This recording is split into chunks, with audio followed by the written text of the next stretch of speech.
les rapports trigonométriques dans le triangle. Donc, ce que ça dit le paragraphe, pour commencer, c'est que chaque rapport dans un triangle donné est unique. Et qu'est-ce qu'un rapport? Un rapport, ce n'est plus ni moins qu'une valeur sur une autre, une fraction. OK? Pour établir des rapports, il y a du vocabulaire qu'on doit maîtriser. Pas très compliqué. Première des choses, est-ce que tout le monde va vous souvenir le principe de nommer les sommets versus les côtés d'un triangle? Hein? Si je dis que ce triangle-là, c'est le triangle A, B, C, eh bien, c'est clair que le côté qui fait face à l'angle A, c'est A minuscule. Le côté qui fait face à l'angle C, c'est C minuscule. Et même chose pour B. Donc ça, là, c'est universel, cette façon-là de faire. C'est pour ça, ici, je vous inscris, pour nommer les côtés d'un triangle, on utilise normalement la lettre minuscule du... en fait, on dit la lettre que celle du sommet opposé en minuscule. Donc, c'est ce qu'on vient de faire. Maintenant, deux termes qu'on va rencontrer très souvent. Opposé, adjacent. Il y en a un autre que vous connaissez. On peut tout de suite le régler. Ce côté-là, ici, dans un triangle rectangle. Quel nom qu'on donne à ça? Hypoténuse. Donc ça ne changera pas. Hypoténuse. Maintenant, deux terminologies. Opposé, adjacent. Si je me place ici et je parle de B, je pourrais dire que ce côté-là, c'est le côté opposé à quel angle? Opposé à l'angle B. C'est celui qui est en face. Si je m'en viens ici, A, c'est le côté opposé à l'angle A. C'est celui qui est en face. Maintenant, être adjacent. Je vous donne les réponses, puis après ça, on va réfléchir sur ce que ça signifie. Quoi, ça, être adjacent? Le côté adjacent, à quel angle? B ici, je vous dirais qu'il est adjacent à l'angle A. Alors que ici, le côté A est adjacent à l'angle B. Quand vous regardez ça, est-ce qu'il y en a qui peuvent me dire, pour eux, dans leurs propres mots, qu'est-ce que ça voudrait dire être adjacent à un angle? De quelle manière on est placé?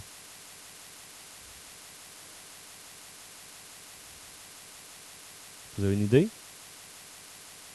Qu'est-ce que ça veut dire être adjacent? Andrés?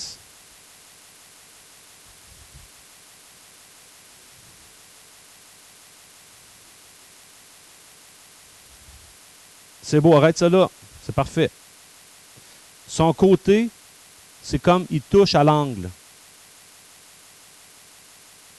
Le côté ici, il touche à l'angle. Le côté ici, il touche à l'angle A. Il est adjacent. Vous remarquerez qu'on n'a jamais pris l'angle C. L'angle C, c'est un angle de 90 degrés. C'est pas intéressant. On va travailler avec les angles aigus. OK. Donc, pour voir si vous avez bien saisi,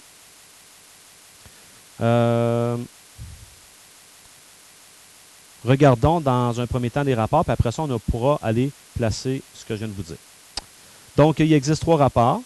En passant, ces rapports-là, si vous prenez votre calculatrice, ça fait pas mal longtemps que vous utilisez votre calculatrice et que vous vous posez peut-être la question, ce fameux sin, cos, tan-là sur ma calculatrice, à quoi ça peut bien servir? Donc, on va aller voir ça.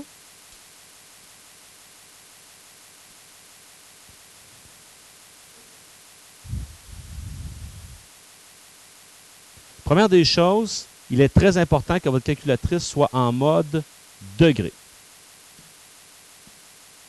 Donc, vous devez avoir dans le haut de votre écran un petit D ou un petit DEG d'inscrit.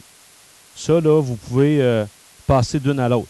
Ce qui est bien important, il ne faut pas que ça soit écrit R-A-D ou G-R-A-D, grade. Parce que ce sont d'autres façons de travailler avec les angles que vous verrez l'an prochain. On travaille avec des angles en degrés, nous autres. Donc, moi, dans ma calculatrice ici, c'est bien important que j'aille mettre ma calculatrice en degrés. Et par la suite, eh bien, mon sinus, mon cosinus, mon tangente me serviront à calculer des mesures. Bon, il faut que je commence par connaître quelle est la signification du sin, du cos, du tan. J'ai écrit ici les définitions qu'on va prendre le temps de regarder. Alors, bien sûr, ça c'est quand je suis dans un triangle rectangle. Je ne peux pas faire ça dans n'importe quel triangle. Alors, faire le sinus de l'angle A, ça revient à faire la mesure. Enfin, on fait un rapport. C'est la mesure du côté opposé à l'angle A sur la mesure de l'hypoténuse. Donc, si je regarde le triangle qu'on avait tout à l'heure, ça veut dire qu'ici, à l'angle A, l'opposé à l'angle A, c'est A. Sur la mesure de l'hypoténuse, C. De la même manière, pour avoir le cosinus d'un angle, il faut faire un rapport. Le rapport qu'il faut faire, c'est la mesure du côté adjacent à l'angle A divisé par l'hypoténuse. Donc, dans notre cas, nous autres ici, l'adjacent à l'angle A, c'est lui ici, c'est B. C'est le côté qui touche au prolongement de l'angle. Donc, c'est B sur la mesure de l'hypoténuse, C. Et finalement, le tangente. Le tangente, par définition, c'est la mesure, l'opposé à l'angle A sur la mesure de adjacent à l'angle A. Dans mon cas à moi, quand je regarde ici, opposé à A, ça devrait être A. On va venir l'écrire ici. Sur l'adjacent, B. Donc, pour nous, ça devrait être A sur B. On dit, par définition, que le tangente, il y a une autre façon de le trouver. Pas très utile pour nous cette année, mais je vais prendre le temps de vous montrer pourquoi on nous dit ça. On nous dit que le tangente, ça pourrait être également le sinus sur le cosinus. Le sinus, on l'a trouvé. Le sinus, c'est A sur C. Sur le cosinus qui est B sur C. Je vous rappelle que lorsque l'on fait une division de fraction, en maths, on passe par la multiplication de l'inverse. C'est-à-dire, quand j'ai ça ici, je dois faire A sur C fois C sur B. J'inverse celui-là ici. Ça, c'est le principe de la division par des fractions. Et qu'est-ce qu'on remarque? Ça fait AC sur CB.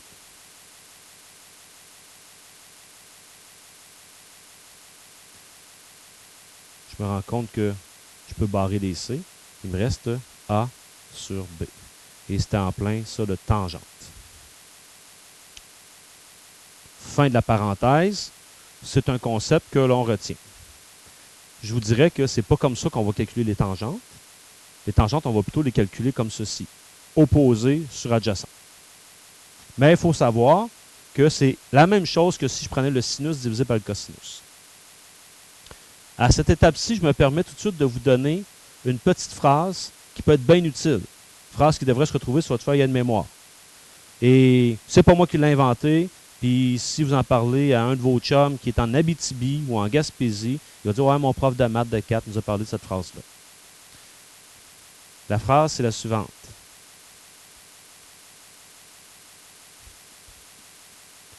Sohcahtoa.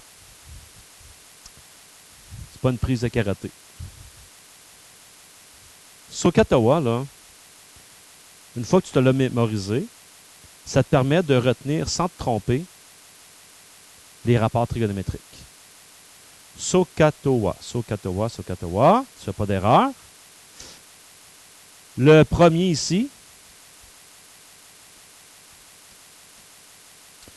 so, sinus, c'est opposé sur hypoténuse. Cosinus, adjacent sur hypoténuse. Et tangente, opposé sur adjacent. Fait que comme ça, tu ne devrais pas te tromper puis l'oublier. Bon, allons voir si on a bien compris. Je vous donne un triangle ici. Le triangle 6, 8, 10. Je vous ai dit tout à l'heure, sin, cos, tan fonctionne uniquement pour des triangles rectangles. Si je vous posais la question, avec vos connaissances mathématiques dont vous disposez, je n'ai jamais indiqué que ce triangle-là est rectangle. Je le prétends, par exemple. Je vous demandais de me prouver que le triangle est rectangle. Qu'est-ce que vous pourriez faire pour me prouver que ce triangle-là est rectangle? Et là, c'est une question pour vous. Une question à 5 $. Ce triangle-là est-il rectangle? Comment me faire pour me le prouver? Allez, Emmanuel. Pythagore. Ben oui. Pythagore, ça marche uniquement avec les triangles rectangles. Donc, si j'ai un triangle rectangle, je peux faire des calculs avec Pythagore. À l'inverse, si j'applique Pythagore et que ça fonctionne, ça veut dire que le triangle était rectangle. C'est quoi qui dit Pythagore? Ça au carré. Ça au carré. Ça au carré. Est-ce que 36 plus 64 donne 100? Oui. Donc, il est rectangle. OK. Ça ne faisait pas nécessairement partie du problème, mais je vais juste vous faire réaliser qu'il y a des choses que vous connaissez. Je poursuis. Appliquons les propriétés qu'on vient de voir. Sin, cos, tan. Si je vous demandais de me sortir le rapport sin de l'angle C dans ce triangle-là, le sinus de l'angle C dans ce triangle-là, Andrés, tu peux-tu nous dire ça devrait te donner quoi selon toi?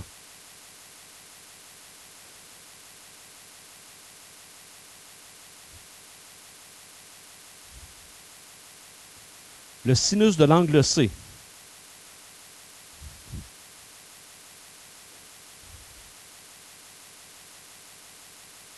Jamie, est-ce que tu peux l'aider? Alors, on reprend la définition. Un sinus, c'est quoi? Opposé à l'angle sur l'hypoténuse. Delma, ce serait quoi?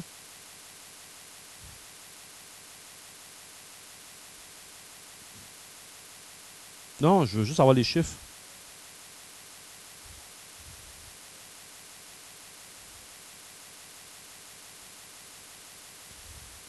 8 sur 10. Pourquoi? On parle de l'angle C. Opposé sur l'hypoténuse. C'est ça la définition du sinus. Le sin de E, le sin de l'angle E opposé, 6 sur l'hypoténuse, 10.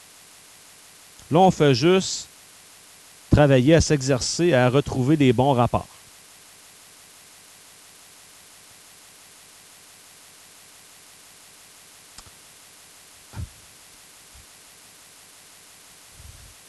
Le cos de C. Le cos de C, je m'installe ici. Le cos, c'est adjacent sur hypoténuse. L'adjacent vaut 6, l'hypoténuse 10. Le cos de E, je m'installe ici. Le cos, c'est adjacent, 8, sur l'hypoténuse 10. Tangente de C maintenant. Tangente de C, par définition du tangente, opposé sur adjacent. Opposé, 8 sur adjacent, 6. Tangente de E, opposé, 6 sur adjacent, 8. Et sin de D, ça devrait donner quoi, sin de D? William? 10 sur 10. Parce que le sin, c'est opposé, 10, sur l'hypoténuse, 10. Ça donne 1. Celui-là, là, ce n'est pas un rapport qui est très intéressant. Tout à l'heure, je vous ai dit, on travaille uniquement avec les angles aigus. Si au lieu d'avoir eu 10, j'avais un autre chiffre, par exemple, j'avais 10 000, ça aurait donné quoi, sin de D?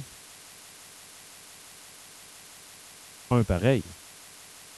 Puis si j'avais eu 100 000, 1 pareil, ça aurait été 100 000 sur 100 000. Pourquoi que c'est comme ça? Puis pourquoi que c'est si peu intéressant? Bien, si vous prenez votre calculatrice et que vous allez voir sur votre calculatrice qu'est-ce qui se passe lorsque je fais le sinus de 90 degrés. Parce que c'est ça qu'on faisait là. On faisait le sinus de 90 degrés, nous autres. Qu'est-ce que ça vous donne? Ça donne 1. C'est ce qu'on vient de réaliser. OK. On a un peu de place. On va faire un deuxième exemple ici. Exemple 2. Vous allez vous faire un petit triangle, rectangle. On va l'appeler E, F, G.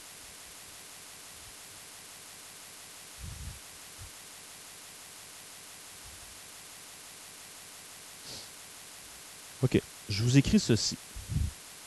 Si sin de E égale 8 treizièmes,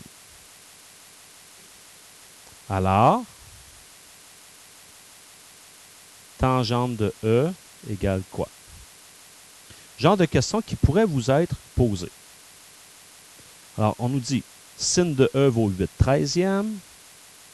Que vaut tangente de E?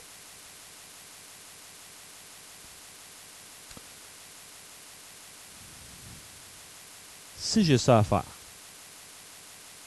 est-ce qu'il y a quelqu'un dans la classe qui a une idée de ce qu'on pourrait faire au départ avec l'information qu'on nous donne? La seule info que j'ai, c'est sin de E. Belma? OK, tu les placerais où?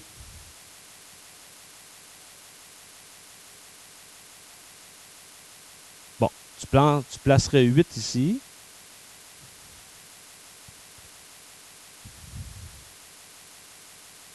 Quand elle fait ça, est-ce qu'elle a raison? C'est-tu vrai, sin de E, que ça serait 8 sur 13? Bien sûr, parce que sin, c'est opposé sur hypoténuse. Parfait.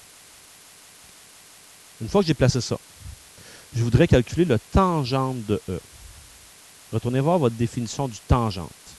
Le tangente, par définition, c'est opposé sur adjacent. Donc, si je suis ici, opposé sur l'adjacent qui est ici. Donc, j'ai un problème. Il manque de l'info.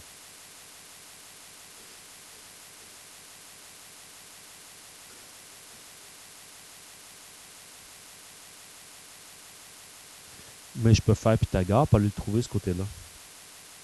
Ce côté-là, là, je peux le trouver par Pythagore, le côté EF.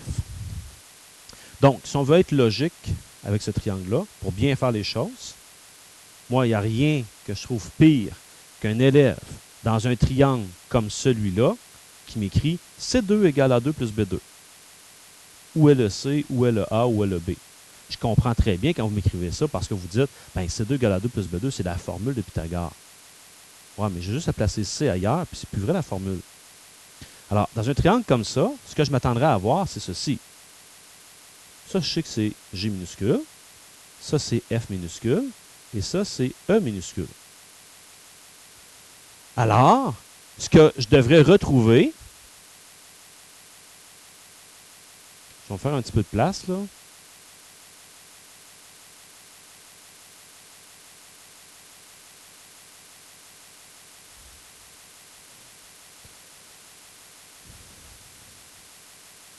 Ce que je devrais retrouver, c'est ceci.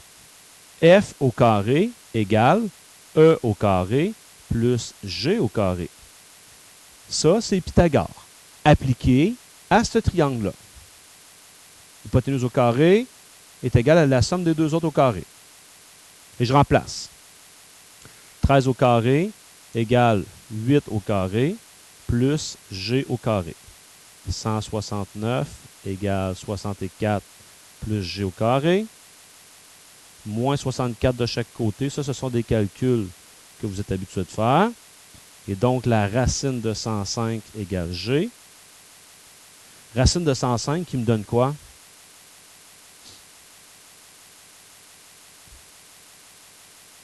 « 10,25 ». Good. Donc, 10,25 est égal à G. Bon. Maintenant que je sais que ça vaut 10,25, là, je peux venir ici et dire, OK, donc, le tangente de E, bien, le tangente de E, par définition du tangente, c'est opposé sur adjacent. Donc, 8 sur 10,25.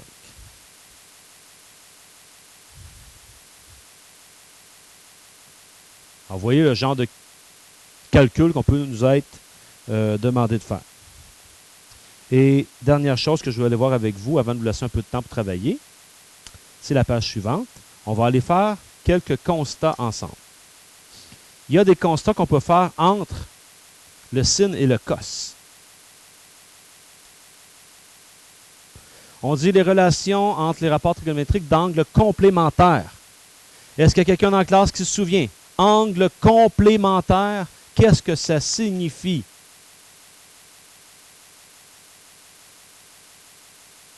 Aucune idée? OK, je vais demander à Camille. Camille, tu es chez toi, tu as un numéro de maths à faire, puis là, tu vois ça, angle complémentaire. Tu ne te souviens plus c'est quoi? Qu'est-ce que tu fais, toi? Ah, ben oui, OK, bon. Puis tu vas où sur Internet? Tu sais pas? Est-ce qu'il y en a qui ont une idée? Peut-être là. Ça pourrait être pas pire. OK? Puis là, tu t'en mets ici. Angle complémentaire. Ah, ça donne que ça doit exister parce que c'est le seul terme. Voilà. Je suis débrouillard ou débrouillarde. Puis là, c'est quoi un angle complémentaire?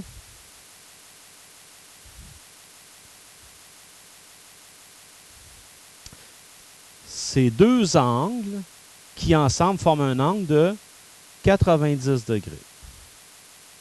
Puis là, tant qu'à être là, des fois tu dis ouais, ça commence à me dire de quoi. Il y en avait un autre qui ressemblait à ça aussi. Est-ce que vous en souvenez, c'est lequel? Eh oui. Eh oui.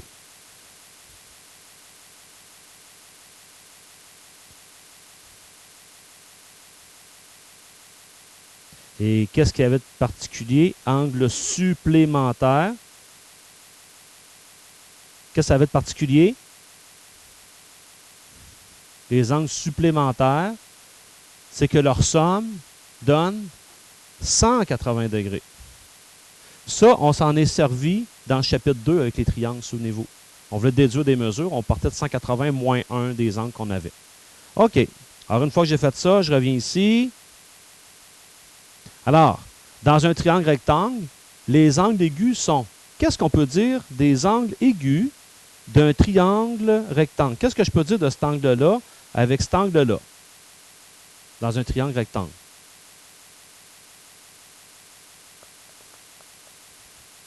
La fin de semaine a été dure.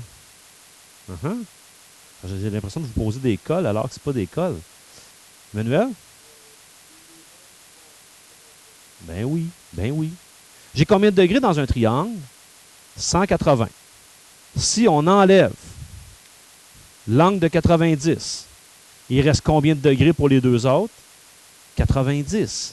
Donc, on dira que les deux angles aigus d'un triangle rectangle sont complémentaires.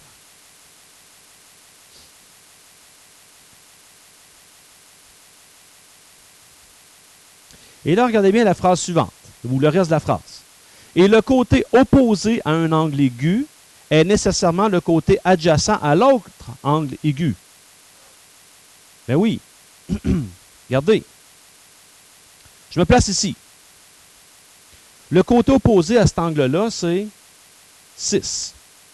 Mais 6, ça se trouve être le côté adjacent à l'autre angle. C'est ça que ça dit. De la même manière, quand je me place ici, 8, c'est le côté opposé à l'angle C, mais en même temps, 8, c'est le côté adjacent à E. C'est ça que ça vient de dire.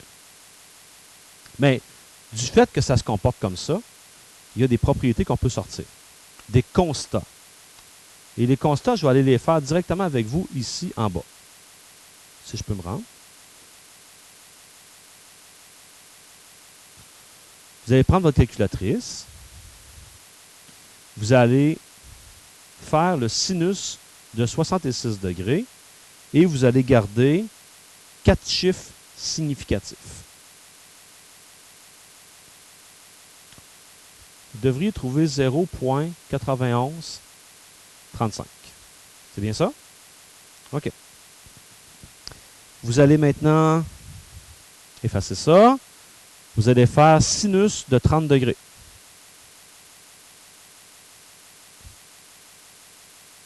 Vous devriez trouver 0,5.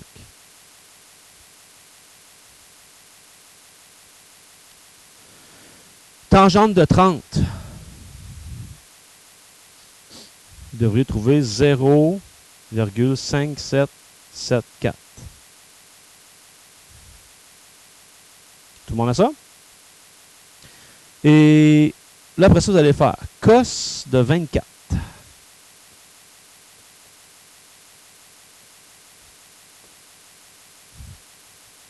Qu'est-ce que vous trouvez? Oh, c'est la même chose que lui. OK. Vous allez faire cos de 60 degrés.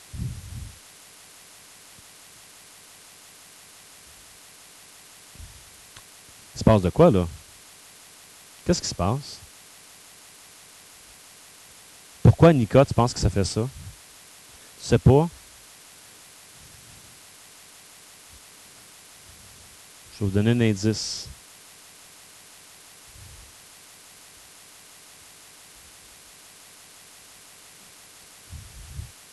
Que peut-on dire de ces angles-là, 2 à 2?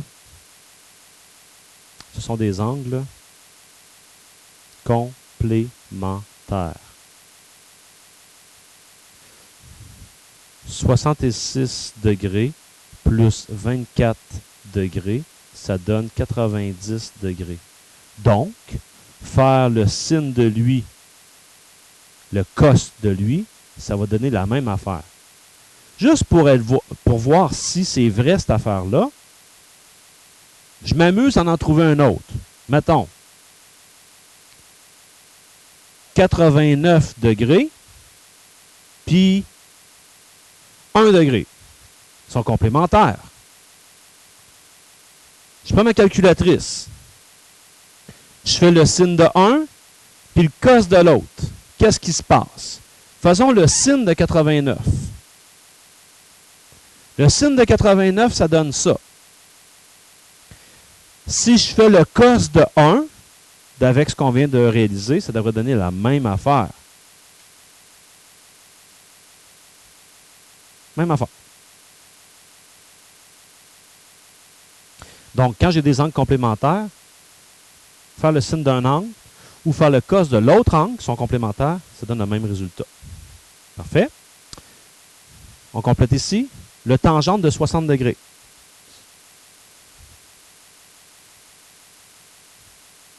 Vous devez trouver 1,7321.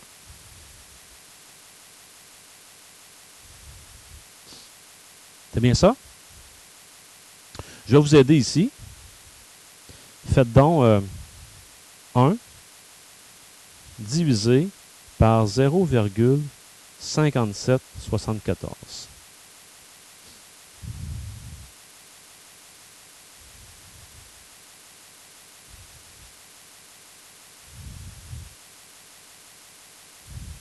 Est-ce que vous retrouvez 1,7321? Oui, hein? Dans le fond, 30 et 60, c'est encore des angles complémentaires. Avec le tangente, quand j'ai des angles complémentaires, bien, faire le tangente de 1, si je veux avoir l'autre, je fais lui, je l'inverse. 1 sur lui, ça me donne l'autre. Alors ici, ce qu'on peut remarquer, ce sont des angles complémentaires.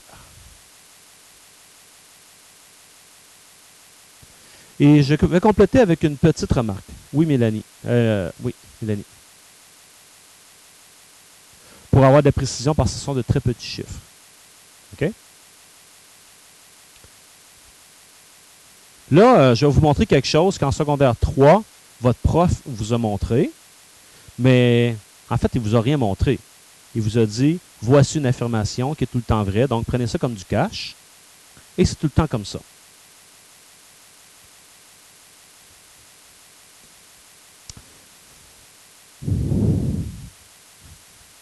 Il arrivait parfois, dans Pythagore, qu'au lieu de vous donner 2 mesures et que vous trouviez la troisième, il vous en donnait une seule. Mais vous ajoutez une information. Par exemple, il vous donnait ça. Puis là, il disait, que vaut celui-là? Est-ce que vous vous souvenez de la particularité qu'il y avait dans ce triangle-là?